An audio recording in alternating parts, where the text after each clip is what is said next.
C'est très bien. Seigneur, c'est toi qui es en contrôle. C'est toi, Seigneur, qui m'as donné ce message. Et je t'en rends grâce, Seigneur, et je prie pour que chacun et chacune reçoive ce que tu as pour chacun et chacune, Amen. pour ta gloire. Alléluia. Gloire à Jésus. Dans le nom de Jésus. Amen. Alors, comme c'est la fête des tentes dans le monde juif, j'ai été inspirée pour méditer sur le désir de Dieu d'habiter avec l'homme. Donc, je ne m'arrête pas nécessairement à la fête de Sukkot.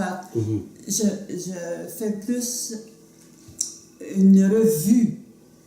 Et je commence avec Jésus au jardin, pas Jésus, mais Dieu au jardin, à la création. Et après avoir tout créé, Dieu créa l'homme, homme et femme, il les créa à son image et à sa ressemblance. Et ça nous parle tellement, que l'homme a été créé à la ressemblance de Dieu. Puis, quand on peut se poser la question, c'est quoi à quoi il ressemble Dieu? Mais on peut voir dans les fruits de l'esprit un peu le caractère moral de Dieu. Amen. Dieu est amour. Il est la joie, paix, patience, bonté, bienveillance, foi, douceur et maîtrise de soi. Et à la création, l'homme était parfait. L'homme et la femme étaient parfaits. Ils étaient en relation avec Dieu. Ils étaient en communion avec Dieu. C'était merveilleux. Et Dieu leur avait donné la responsabilité sur la terre, de faire croître. Il avait toute autorité.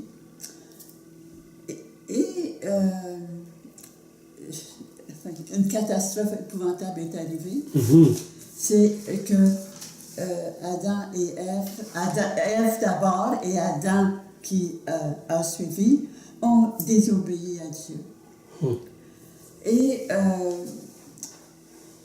la chose la plus tragique, c'est que tous leurs descendants héritaient de cette tare, si je peux dire, d'être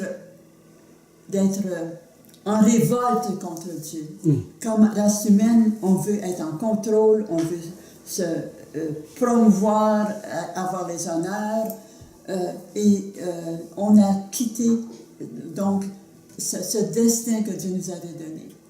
Puis, dans Genèse 6, 5 à 7, l'Éternel vit que la méchanceté des hommes était grande sur la terre, et que toutes les pensées de leur cœur se portaient chaque jour uniquement vers le mal. L'Éternel se repentit d'avoir fait l'homme sur la terre. Et il fut affligé en son cœur. Dieu avait le cœur brisé.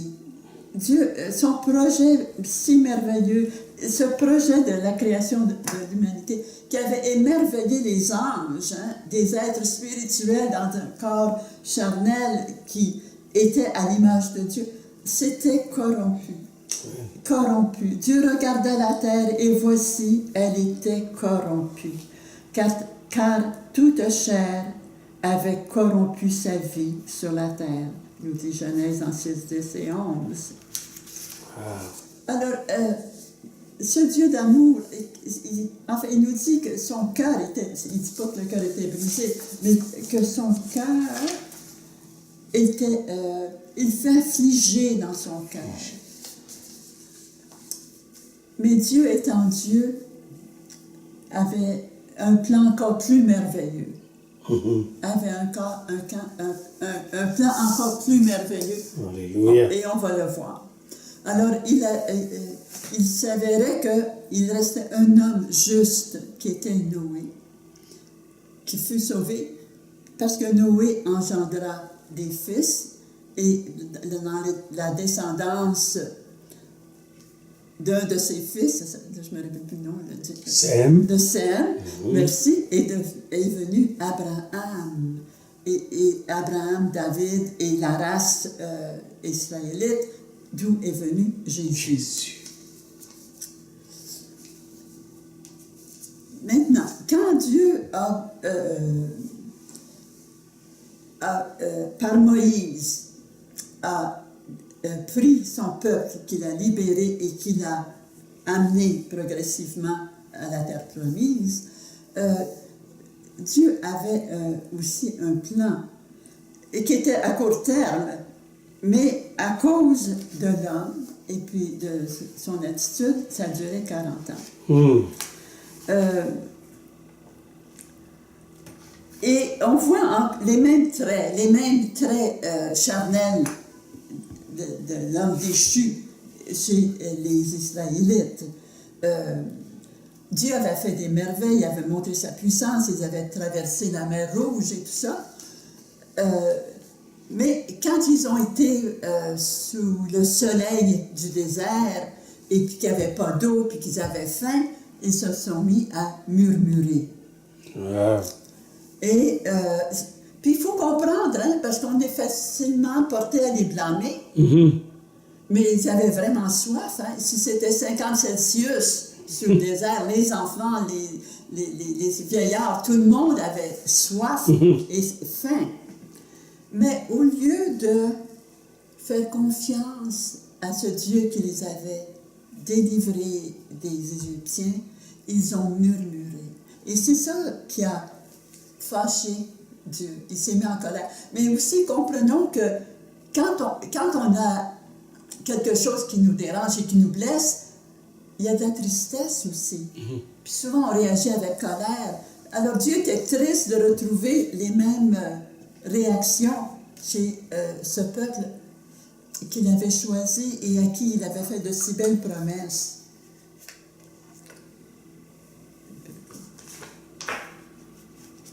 Alléluia.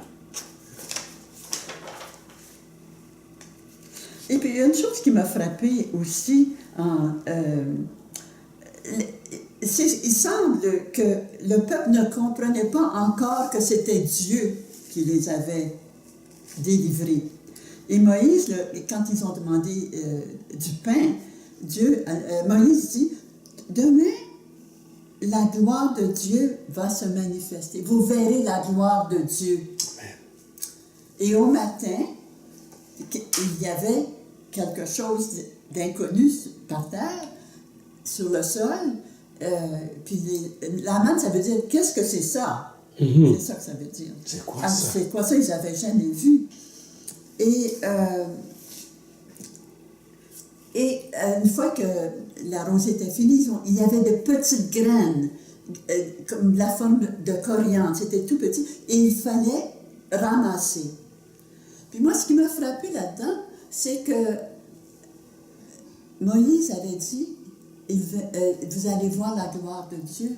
Mais la gloire de Dieu se manifeste dans des petites graines qu'il faut ramasser. Et il est présent dans les petites graines. Hein? Et comme, est-ce que, et puis la question qu'on se pose, et que nous devons nous poser, voyons-nous la gloire de Dieu dans les petites choses de nos vies? Yeah. Hein? Dans un téléphone qu'on a une parole d'encouragement, un sourire, dans tout ce dont on bénéficie. Est-ce qu'on voit la gloire de Dieu?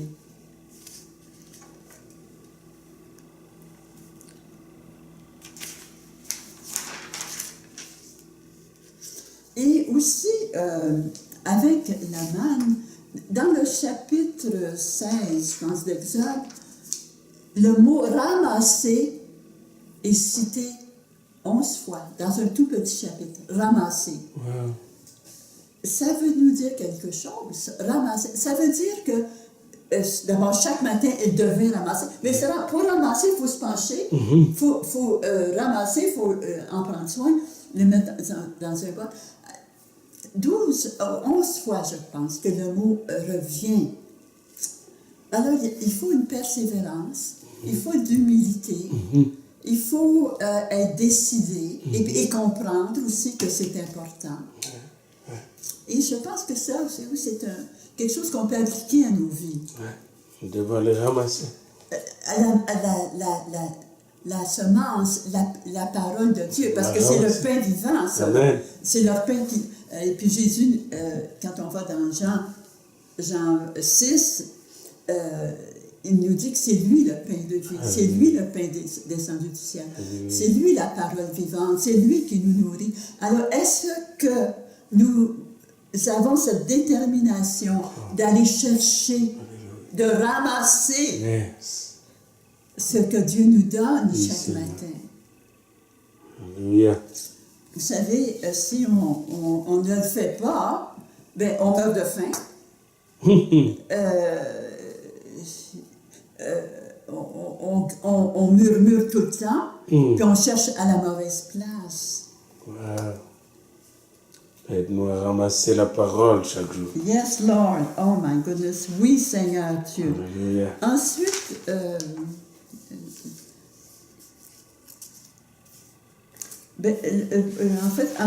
moi je suis allée dans Jean 6, pardon. Je suis un peu mêlée dans mes papiers. Et puis, dans Jean 6, justement, Jésus nous dit il dit aux Juifs, puis c'était à Capharnaüm, donc des gens qui avaient vu ses miracles et tout ça. Alors, c'est lui le pain de vie, c'est lui le pain descendu du ciel. Mais il leur explique, puis il leur dit, mais vous ne croyez pas. Je vous le dis, vous m'avez vu, mais vous ne me croyez pas. Alors, là aussi, parce que tout ce qui s'est passé dans l'Ancien Testament, puis tout ce que... C'est pour notre instruction, nous dit Paul. Amen. Alors, Jésus est présent, il est vivant en chair et en os. Il a fait des miracles, il a fait beaucoup d'enseignements à Capharnaüm. Et il leur dit, mais vous ne croyez pas. Vous avez vu, mais vous ne croyez pas. Vous ne me croyez pas. Alors, je pense qu'il faut aussi que nous nous interrogions. Est-ce que nous croyons vraiment que Jésus est le pain de vie? Oui, on croit, ça, mais à un niveau plus profond, sérieux. Un niveau, et c'est pas si facile. C'est pas si facile. On peut pas le faire. D'abord, l'Écriture nous dit que c'est Jésus l'auteur de notre foi. Puis on a besoin du Saint-Esprit. Puis on a besoin de lire la parole, de la manger pour arriver à un niveau plus profond qui fait que dans nos actions, dans nos attitudes, il y a quelque chose qui est appliqué. Que c'est plus par nos propres forces, notre propre jugement, mais on quitte notre niveau pour entrer et comprendre et assimiler et intégrer le niveau de la foi de qui est Jésus, de qui nous sommes en lui. Un autre point aussi, Jésus est l'agneau de Dieu qui a pris les péchés du monde.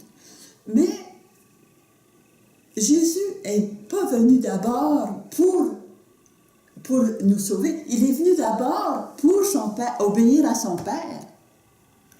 Et parce qu'en prenant sur lui les péchés du monde, par sa résurrection, il devenait le nouvel Adam. Et en lui, c'est cette nouvelle humanité que Dieu voulait du point de départ, avec qui il voulait être en relation père-enfant. Jésus permet que nous soyons cette nouvelle humanité qui réjouit le cœur du Père, qui le glorifie, qui le fait connaître. Bon, alors tout cela, c'est des réalités tellement belles, tellement grandes. Mais il faut-il prendre le temps, encore une fois, je me répète, d'assimiler, de méditer, de manger, de prendre le temps, quand on l'écoute, de ramasser les graines, justement, pour les faire fructifier dans un sol fertile. Amen. Alléluia. Alors, parce que depuis la création de l'homme et de la femme, Dieu veut habiter avec nous. C'est son plan, c'est d'être en relation, c'est une famille, il est notre Père, nous sommes ses enfants. Alors, comment ça se fait que si souvent on est encore dans la chair, dans le raisonnement humain? Oh Seigneur Dieu, ma prière c'est que tu nous donnes cette grâce par ton Saint-Esprit à comprendre et à appliquer à cause de ta parole et avec ta parole et en proclamant ta parole qui nous sommes en toi, qui tu es, notre Père, notre Créateur. Et nous sommes des créatures nouvelles. Yeah. Nous ne sommes plus dans la chair. Alors, il faut faire le combat, puis changer de niveau. Amen. En nous pour de plus en plus que le Saint-Esprit soit notre guide, qu'on soit dans l'obéissance. Parce que c'est ça qui glorifie Dieu, c'est d'obéir. Alléluia. Alors voilà, je n'irai pas plus loin, c'est la grâce qu'on demande à Dieu, c'est notre désir, mais on a tout l'équipement pour entrer de plus en plus dans cette réalité surnaturelle. Si on est chrétien, on ne fonctionne plus selon la nature, on fonctionne sur la nature de Dieu qui est au-dessus de la nature. Et dans ces temps difficiles dans le monde, où la noirceur augmente, les ténèbres, alors Dieu nous dit que l'Esprit va venir et puis que la lumière. Alors c'est nous qui devons être ces lumières dans nos milieux, dans le monde. Alors, donc c'est la volonté de Dieu. Alors demandons-lui encore aujourd'hui qu'il nous renouvelle chaque jour et que chaque jour nous soyons déterminés à aller chercher cette manne merveilleuse dans le nom de Jésus. Amen. Amen. Alléluia.